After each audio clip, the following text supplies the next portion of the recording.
पुराने शहर के किनारे एक हवेली थी। पुरानी हवेली, जिसके बारे में कहा जाता था कि वहां रात के बाद कोई नहीं ठहरता।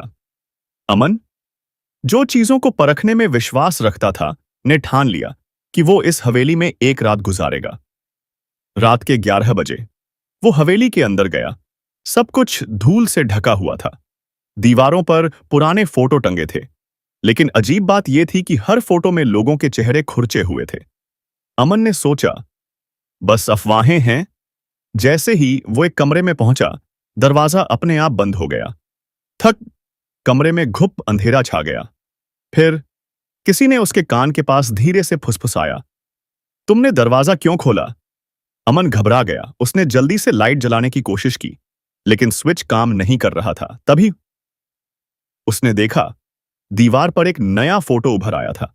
उस फोटो में वो खुद खड़ा था और उसके पीछे एक काली परछाई। अमन ने पीछे मुड़कर देखा। कमरा खाली था, लेकिन जैसे ही उसने फिर से फोटो की तरफ देखा, अब उस परछाई का चेहरा साफ दिख रहा था। वो धीरे धीरे मुस्कुरा रही थी। अचानक कमरे का दरवाजा खुला। अमन भागकर बाहर निकला, लेकिन हवेली अब वैसी नहीं थी। हर कमरे में वही फोटो लगे थे, और हर फोटो में अमन थोड़ा थोड़ा और पास आता जा रहा था उस परछाई के। आखिरी कमरे में उसने खुद को उस परछाई के बिल्कुल पास देखा, और नीचे लिखा था, अब तुम बाहर नहीं जा सकते। अगले दिन गांव वालों ने हवेली का दरवाजा खोला। अंदर कोई नहीं था, सिवाय एक नई फोटो के, जिसमें अमन खड़ा था और उसके पीछे खड़ी थी वो परछाई। इस बार उसका हाथ अमन के कंधे पर था। अमन के गायब होने के बाद पुरानी हवेली के बाहर एक अजीब सा डर फैल गया था। गांव वाले अब उस जगह के पास भी नहीं जाते थे। लेकिन कुछ हफ्तों बाद अमन का छोटा भाई करण शहर से वापस आया। उसे यकीन नहीं हुआ कि अमन ऐसे गायब हो सकता है। कोई ना कोई सच तो होगा, उसने सोचा। रात के समय करण उसी हवेली में पहुंच गया।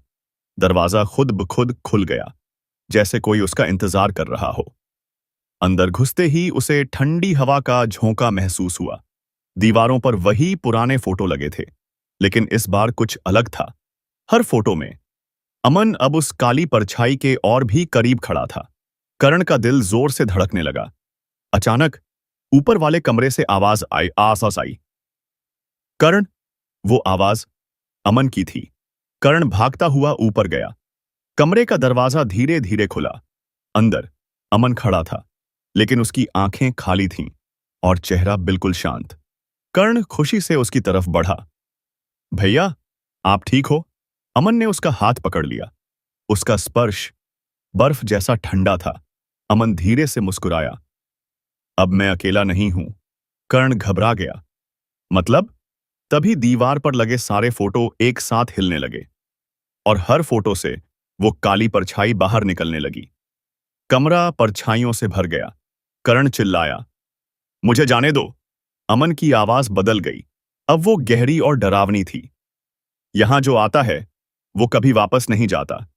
तभी अचानक कर्ण को एहसास हुआ, उसका पैर जमीन से ऊपर उठ चुका था, जैसे कोई अदृश्य ताकत उसे खींच रही हो। उसने आखिरी बार दरवाजे की तरफ देखा, लेकिन दरवाजा गायब हो चुका था।